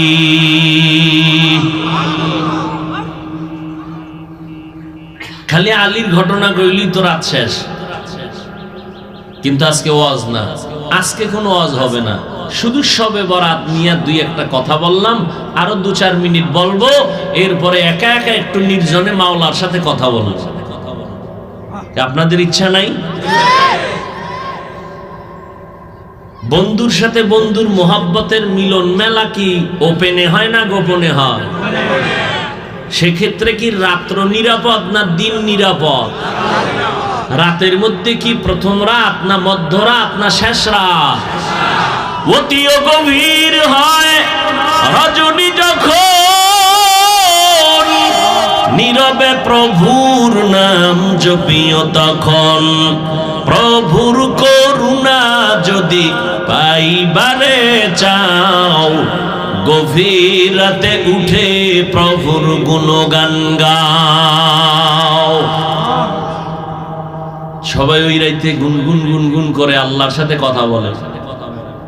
আল্লাহওয়ালা যারা তাদের বাড়ির পাশে দেওয়ালে দাঁড়াইবেন, দেখবেন মৌমাছির মতো আওয়াজ হচ্ছে ভেতরে, কান্নার আওয়াজ।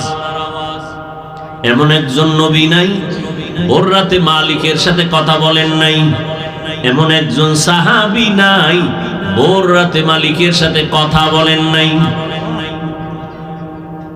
যত আল্লাহওয়ালা, আল্লাহর প্রিয় বান্দা প্রিয় হয়েছে ভোর রাতে আল্লাহর সাথে লাইন লাগাই। কারণ আল্লাহ ফজরেও আসেন না, জোহরেও আসেন না, মাগরিবেও আসেন না, আসরে আসেন না, এশায় আসেন না। বান্দাকে দেওয়ার জন্য আমার আল্লাহ আসেন কখন? শেষ রাত। যাদের লাগবে তারা চাইবেন, যাদের লাগবে না তারা ঘুমাইবেন, আর অভিযোগ করবেন আল্লাহ দিল না রে, চাইলাম দিল না রে। অথচ আল্লাহ প্রতিদিন দেওয়ার জন্য আসেন। এমপি সাহেব প্রতিদিন দেয়নি, চেয়ারম্যান দেয়নি। পৃথিবীতে এমন একটা লোক আছে যে প্রতিদিন দেয়, আর সে দিবে কি? দিতে দিতে গেলে তো হে নিজে ফকিন্নি হয়ে যাবে। আর আমার আল্লাহ তো প্রতি মুহূর্তে দিবেন, কারণ আল্লাহর কোনো অভাব ইয়া আইয়ুহান নাস আনতুমুল ফুকারাউ ইলাল্লাহ ওয়াল্লাহু হুয়াল গনিয়্যুল হামিদ।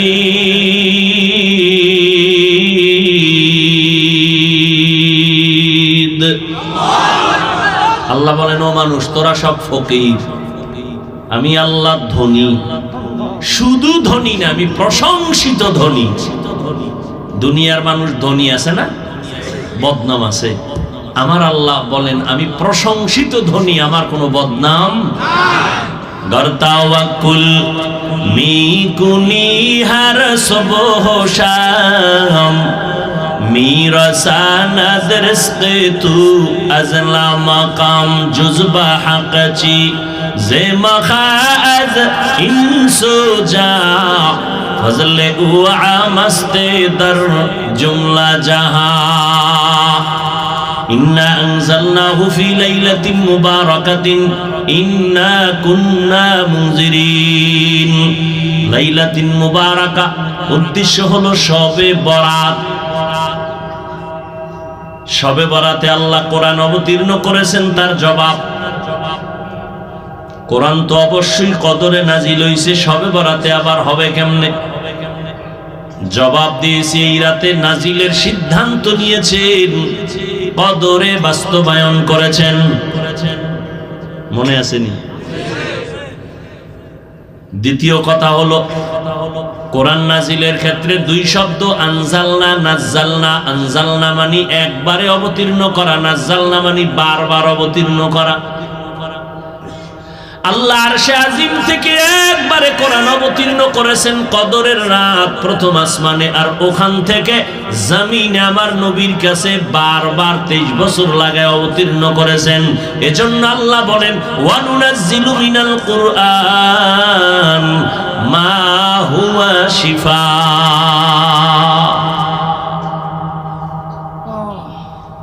বরকতের রাত এটা কেমনে বলে হাদিসে হযরত আলী বয়ান করতেছেন। নবী বলেন তোমরা যখন লাইলাতুন নিসফি মিন শাবান, শাবানের মধ্যরাত্র পাইবা, কুমু লাইলাহা, রাতের বেলা দাঁড়ায়া আল্লাহর দণ্ডায়মান থাকো ইবাদতের মাধ্যমে, ফাসুমু ইয়াউমাহা ওয়াসুমু নাহারাহা, পরের দিন তোমরা রোজা রাখো। এটা নফল ইবাদত। তবে শবে বরাতের কোনো আলাদা ইবাদত নেই, শবে বরাতের আলাদা কোনো রোজা নাই, নামাজ নাই, যেটা শবে বরাত উপলক্ষে নফল হিসাবে করবেন। 1 রাকাত, 10 রাকাত, 8 রাকাত, 2 রাকাত যা পারেন পড়তে থাকবেন। আর একটা পয়েন্ট মনে রাখবেন, আল্লাহর সাথে মহব্বতের বন্ধন গভীর হওয়ার মাধ্যম দুইটা। কয়টা? 1 নাম্বার মাধ্যম হলো নামাজ, দ্বিতীয় মাধ্যম হলো কোরআনের তেলাওয়াত। কয় মাধ্যম? আল্লাহর সাথে সম্পর্ক গভীর হওয়ার মাধ্যম কয়টা? 1 নম্বরে কি? নামাজ। 2 নম্বরে কি? কোরআন তেলাওয়াত। এজন্য নবী নামাজ পড়তেন বেশি, নামাজে তেলাওয়াত করতেন বেশি। এরে নবীর আশিক আম্মা জান আয়েশা রাদিয়াল্লাহু তাআলা আনহা বয়ান করতেছেন, নবী রমাজান ছাড়া অধিকাংশ রোজা রাখতেন, নফল রোজা বেশি রাখতেন। তবে শাবানে এত পরিমাণ নফল রোজা রাখছেন, অন্য মাসে রাখেন নাই। এ রাত এত বরকতের রাত। আম্মা জান আয়েশা রাদিয়াল্লাহু তাআলা আনহা বলেন, নবী আমার পাশে রাতের বেলা ঘুমাইছেন, হঠাৎ দেখি নবী ঘুমের থেকে নাই। আমি সজাগ হয়ে দেখি নবী নাই। কই গেলেন? অন্য বিবির ঘরে গেলেন না। আমি আয়েশা খুঁজতেছি, দেখি না কোন বিবির ঘরে নবী যান নাই। নবীজি আল্লাহর আদালতে দণ্ডায়মান আর উম্মতের জন্য দোয়া করতেছেন। আমি পিছনে তাকাই, এক দৌড়। আমি নবী যেন আমার না দেখে ভাইবে দৌড়। আয়েশা আমি একটা চাদর মুড়া দিয়ে শুয়ে পড়ছি। ইতিমধ্যে নবীও আসতেছেন। আয়েশা, তোমার আব্বা আবু বকরের মতো মনে করছো আমারে? হ্যাঁ, তুমি যে আমার ভিজতে দৌড় মারছো, তুমি খুঁজাখুঁজি করছো, তোমার আব্বা আবু বকর জীবনও দেখবে না। কিন্তু আমার আল্লাহ এমন রহমতের, নিয়ামতের, কুদরতি ক্ষমতা দান করেছেন, আমি সামনেও যেমন দেখি, আমি পিছনেও তেমন দেখি। তুমি যে একটা দৌড় দিয়ে আইছো না, চাদরটা উপরে ফালাইছো না, এটা বারবার খালি মিস কল মারতেছে চাদরে। আপ ডাউন, একটা শ্বাস ছাড়ে না, তো চাদরিটা বারবার আপ ডাউন করে। মাত্র এ হইছে না, এটা টের পাওয়া যাইতেছে চাদরের উপর দিয়ে নমুনা। এইবার আয়েশা শুনো, আজকের রাত্রটা কত বরকতের রাত। এই জন্য আমি উঠে ইবাদতের মধ্যে চলে গেলাম। আর আমার উম্মতের জন্য আল্লাহর কাছে মাগফিরাতের দোয়া করেছি। ও ভাই, কেউ যদি বলেন আজকের রাত আমি শবে বরাত হিসাবে মানি না, আপনার কথাটা যদি আমি 1 মিনিট মেনে নেই, ঠিক আছে, আপনার মানা লাগবে না। কিন্তু শাবান মাসের ফজিলত তো আপনাকে মানতে হবে, না হয় আপনি বেঈমান হয়ে যাবেন। শাবানে আমার নবী বেশি রোজা রাখছেন, বেশি বেশি ইবাদত করছেন, বেশি বেশি নফল ইবাদত করেছেন। অতএব আপনি আল্লাহর জন্য নবীর সুন্নাত হিসাবে শাবানের বরকত মনে করে যদি আপনি রোজা রাখেন, আপনি যদি রাতের বেলা ইবাদত করেন, গুনাহ হওয়ার কোনো সুযোগ নেই। বিরোধিতা কেন করেন? মানুষ তো ইবাদতের লাইনে আসতেই চায় না। এমনিই তো নাচনেওয়ালা বুড়ি, আরো যদি পায় ঢোলের বাড়ি। এমনিই মানুষ ইবাদত করতে চায় না, আরো যদি বলে ইবাদত লাগে না। উলামায়ে কেরাম আছেন, সবাই জানেন এই শাবানে আমার নবী বেশি বেশি রোজা রাখছেন, নফল রোজা। অন্য মাসে এত পরিমাণ রোজা রাখেন নাই। অতএব সেই মনে কইরা শাবানের ইবাদত করেন। এই মিয়া দোয়া আছে না, পৃথিবীর কোন মাওলা নাই দোয়াটা অস্বীকার করে। নবীজি রজব মাসের চাঁদ দেখে দোয়া শুরু করতেন, আল্লাহুম্মা বারিক লানা ফি রাজাব ওয়া শাবান ওয়া বাল্লিগনা রমাজান। এই দোয়াটা শুনছেন না? এই দোয়ার বিরুদ্ধে কোন হুজুরে কিছু কইছে? আচ্ছা, দোয়াটায় কি কয় জানেননি? ও আল্লাহ, বরকত দান করো রজব মাসে, শাবানে হায়াতটা বাড়াইয়া রমজান পর্যন্ত পৌঁছাইয়া দাও। তাহলে রজবে বরকত আছে না নাই? শাবানে বরকত আছে না নাই? কি বিড়ি টানলে? হ্যাঁ, বিড়ি টানলে? ইবাদত করবেন, ফরজ রোজা ছাড়া যাবে না, রাখতেই হবে। তবে নফল রোজা রাইখা রাইখে একটু ট্রেনিং দেন, যেন রোজার মাস আসলে কষ্ট না হয়। আল্লাহর শুকর, 6 বছর থেকে রোজা রাখা শুরু করেছি, আজকের দিন পর্যন্ত জিন্দেগিতে একটা রোজা মা বাবায় ভাঙ্গায় নাই। কয় বছর থেকে? আল্লাহর শুকর, আমার 6 বছরের মাইয়াও 6 বছর থেকে রোজা রাখে। রোজা যদি না রাখতে উঠাই, মাঝে মাঝে উঠাই না, ঘুমাইতেছে ঘুমা, ওই দিন আর খায় না, না খায় থাকে। উঠাইলাম না কেন শাস্তি? আর আমনের পোলা দামরা হয়ে গেছে, কুলের বলদ হয়ে গেছে। অনেকের 2-3টা মাইয়ে বলে, এরপর বাপে কয় বয়স হয় নাই। আর কবে হইব? আর কবে হইব? এরে যুবক, বেয়াদবি মাফ করে দিও, মোহাব্বতের দাবিতে কথা বললাম, রাগ করিও না রে বাবা। তোমার হিসাব তোমাকেই দিতে হবে, তোমার কবরে তুমি যেতে হবে। তোমার মতো কত যুবক দেখো জীবনে মাদ্রাসায় পড়ে নাই, জেনারেল লাইনে থাকিয়াও 5 বেলার নামাজ পড়ে ঢাকা কলেজে যাও, জাহাঙ্গীরনগরে যাও। যাও, আমি এটি তথ্য নিয়ে, নগদ তথ্য দিয়ে বয়ান করতেছি। সলিমুল্লাহ হলে যাও ঢাকায়, তোমার মতো যুবক মাথায় পাগড়ি, লম্বা দাড়ি, লম্বা জামা, পেছন দিক থেকে তাকাইলে মনে হয় বাইতুল মুকাররমের এক ইমাম, কিন্তু জীবনে মাদ্রাসায় পড়ে নাই। ভাইজান তুমি করো কি? কয় ঢাকা কলেজে পড়ি। এই সূরাত কেন? কয় কোরআনওয়ালাদের মোহাব্বতের রং। সিবগাতাল্লাহি ওয়া মান আহসানু মিনাল্লাহি সিবগা ওয়া নাহনু লাহু আবিদুন। আহা, কেমন বাবা হইলেন! রোজা রাখলে ছেলের চেহারাটা ফুটন্ত গোলাপ, নষ্ট হয়ে যাবে, বিয়ার সময় চেহারা কই পাবো? এরম বাবা আছে না? আম্মা জানকে ওর সাহারি খা, 2-1টা রোজা রাখ। বাবা কেন? না না, সাবধান, রোজা রাখলে চেহারা নষ্ট হয়ে যায়। ওই আব্বা জানকে একটু জিজ্ঞাসা করতে মনে চায়, এই আব্বা জান, তোমার ছেলে রোজা রাখলে চেহারা নষ্ট হবে, কিন্তু তাকাইয়া দেখছো তোমার ওই ছেলেটা রাতের বেলা দরওয়াজা জানালা বন্ধ করে সারা রাত মোবাইল চালাইলো, মোবাইলে কবিরা গুনাহ দেখতে দেখতে দেখতে দেখতে চেহারা নষ্ট হয়ে গেছে। এখন চেহারার দিকে তাকাইলে কোনো মায়া লাগে না, কোনো আকর্ষণ নাই, চেহারায় কোনো উজ্জ্বলতা নাই। বলো বাবা, তোমার ছেলে যে মোবাইলে গুনাহ কইরা চেহারা নষ্ট করছে, কোন মেডিসিন দিয়া ভালো করবা?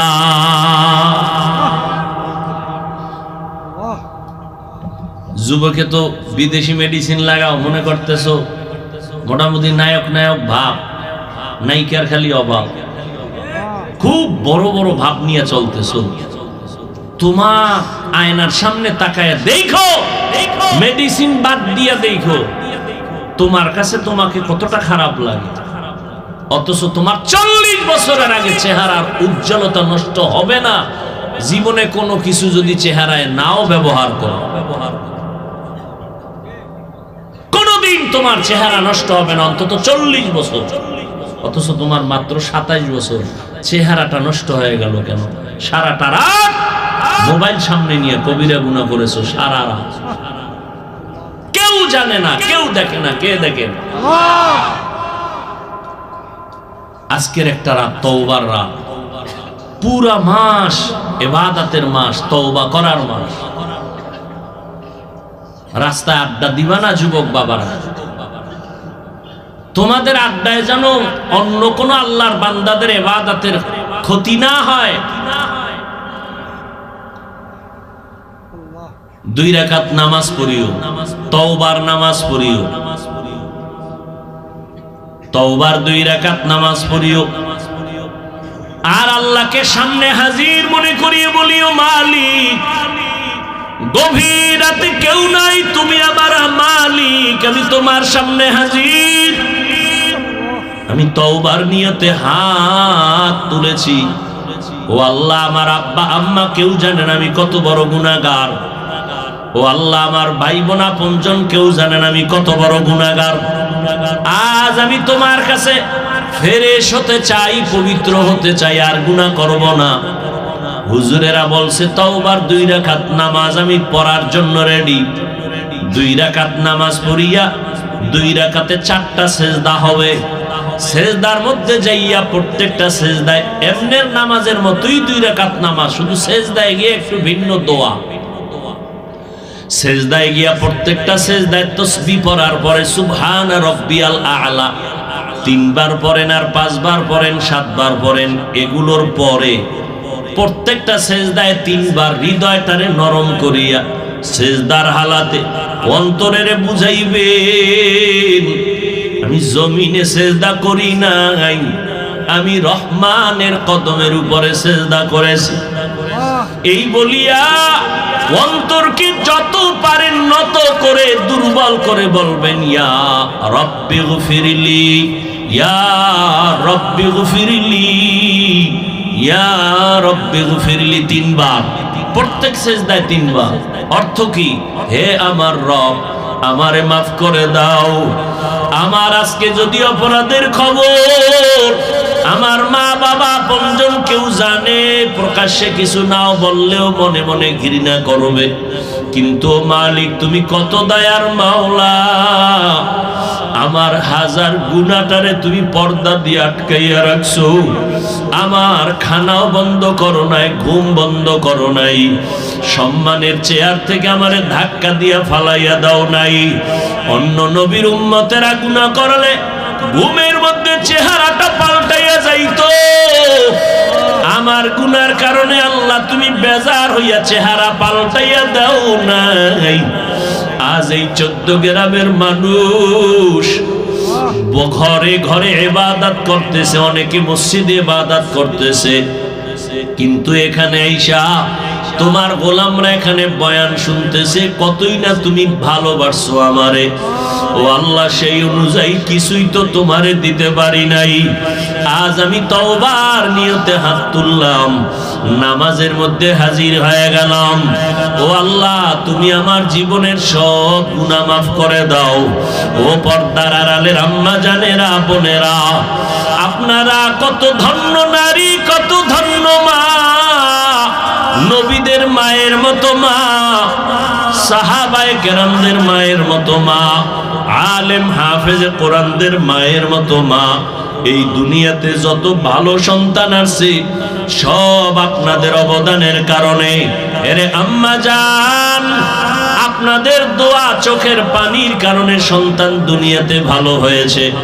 এসপি সাহেবের ব্যবহার ভালো, ডিসি সাহেবের ব্যবহার ভালো, ওসি সাহেবের ব্যবহার ভালো, এটা তাদের ব্যক্তিগত বাহাদুরি না, সব হলো মায়ের অবদান।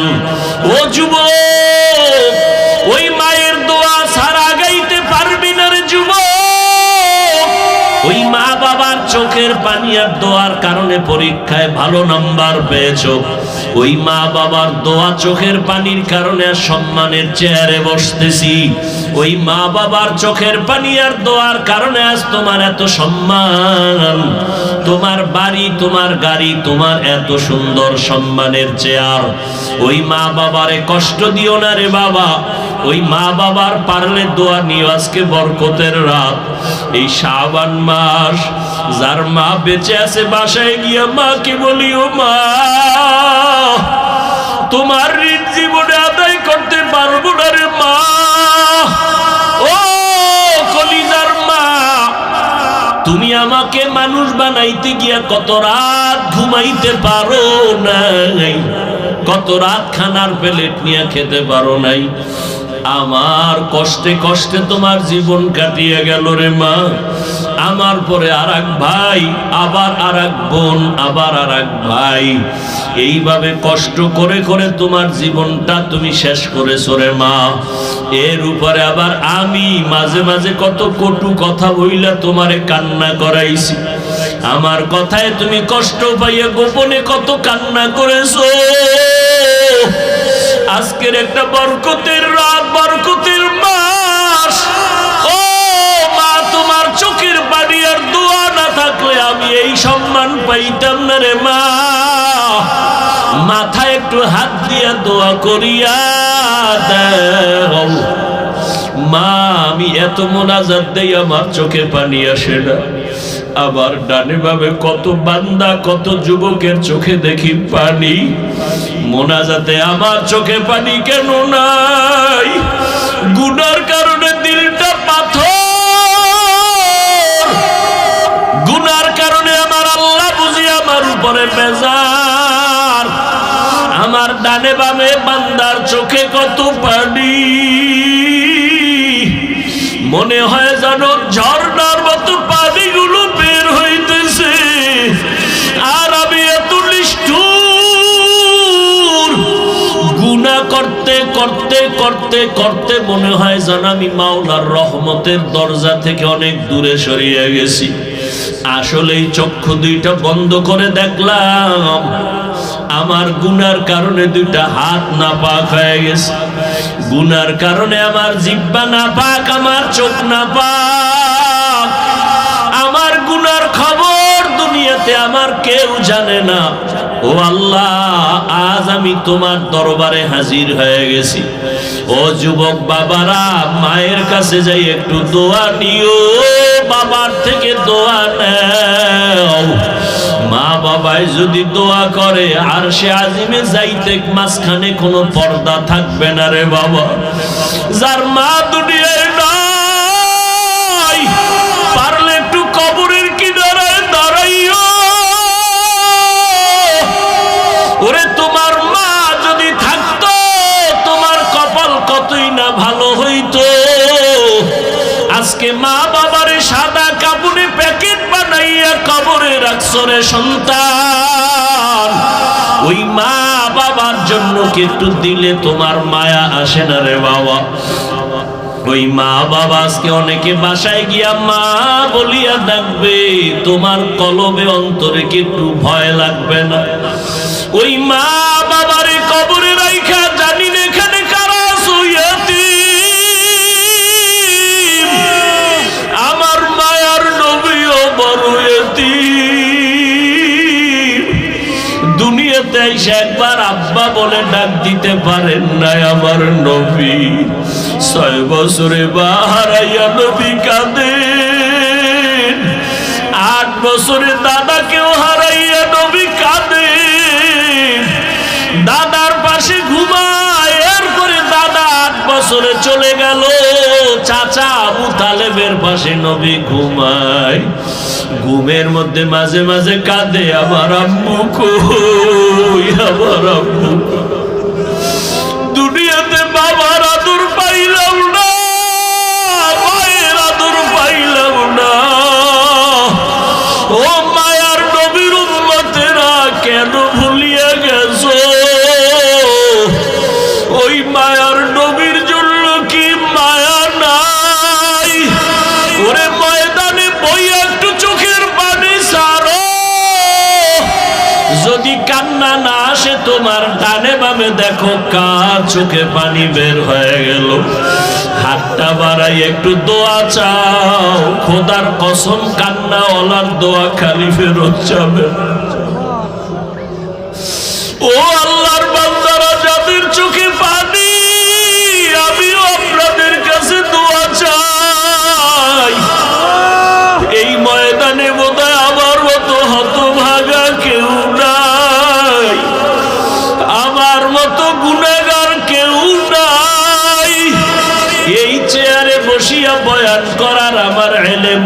কিছুই নাই রে বাবা। আপনাদের কাছে একটু দোয়া চাই, কান্নাওয়ালা ভাইর একটু দোয়া করিয়েন। আমাদের কপাল বুঝি খারাপ, গুনার কারণে আল্লাহ বুঝি বেজার, চোখে পানি নেই। ও দুনিয়ার মানুষ, সমস্ত নবীরা কান্না করে করে কবরে গেলেন, সমস্ত সাহাবায়ে কেরাম কান্না করে করে কবরে গেলেন। ও আল্লাহর গোলাম, ও যুবক, দুনিয়ার ঘরে আগুন লাগলে পানি ছাড়া ঠান্ডা করা যায় না। গুনার কারণে জাহান্নামের আগুনও যদি থাকে পানি ছাড়া ঠান্ডা হবে না। তবে দুনিয়ার আগুন বৃষ্টির পানিতেও ঠান্ডা করা যায়, নদীর পানি পুকুরের পানি দিয়েও ঠান্ডা করা যায়। আর গুনার কারণে যে জাহান্নামের আগুন, ওই জাহান্নামের আগুন দুনিয়ার কোনো পানিতে ঠান্ডা হবে না। ওই জাহান্নামের আগুন ঠান্ডা করার একমাত্র পানি হলো চোখের পানি। ওরে আল্লাহর বান্দারা, দুইটা চক্ষু বন্ধ করে একটু কান্না করো। কান্না না আসলে কান্নার বাহানা করো, তাতেও সওয়াব। আমার আল্লাহকে মনে মনে বলো, হে আল্লাহ, কান্নাওয়ালা চক্ষু দান করো, কান্নাওয়ালা চক্ষু দান করে দাও। ওরে যার মা বাবা নাই, একবার আলহামদু সূরা কুল হুয়াল্লাহ 3 বার দরুদ শরীফ পড়িয়া দোয়া করিও। আর যার মা বাবা বেঁচে আছে, দোয়া নিতে ভুল করবা না রে বাবা। ও যুবকেরা, মা বাবার দোয়া নিয়ে আগাও। মাকে যদি বলো, মা আমার মাথায় হাত দিয়ে একটু দোয়া করিয়া দাও, মায়ের কলিজাটা ঠান্ডা হয়ে যাবে। মা তখন চোখের বাড়ি ছেড়ে বলবে, বাবা আমি তোর উপরে কোনোদিন কোনো কষ্ট রাখি নাই রে বাবা, আমি কলিজা দিয়া দোয়া করিয়া গেল। ও যুবকেরা, ওই মায়ের না জানি কারা কাঁদাইছো, ওই মায়ের না জানি কারা কষ্ট দিছো। পায়ে হাত রেখে বলে গেলাম, ক্ষমা চাইও। মা বাবারে কষ্ট দিয়ে আজকে সারা রাত কাঁদলেও মাওলায় মাফ করবে না। অতএব ওই মা বাবার দোয়া নিয়ে আগাও, মাওলার কাছে তওবা করিও রে বাবা। আল্লাহর কাছে বিনয়ের সাথে মাথা নত করো। আর নামাজ ছাড়বা না, বেপরদায় চলবা না, রোজা ভাঙবা না। স্কুলে পড়ো, কলেজে পড়ো, চাকরি করো, ব্যবসা করো, আল্লাহর কাছে মনে মনে পাক্কা নিয়ত করো, মরিয়া গেলে যাব হায়াতের মালিক আল্লাহ, রিজিকের মালিক আল্লাহ, ইজ্জতের মালিক আল্লাহ। আর কোনো দিন দাড়ি কাটবা না, নামাজ ছাড়বা না, বেপরদায় চলবা না, আর রোজা ভাঙবা না। উলামায়ে কেরামের পরামর্শ নিয়ে চলবা, মা বাবার দোয়া নিয়ে চলবা। আল্লাহ পাক এই বরকতের রাত আমাদের ইবাদতে কাটাবার মতো তৌফিক দান করেন, আমিন।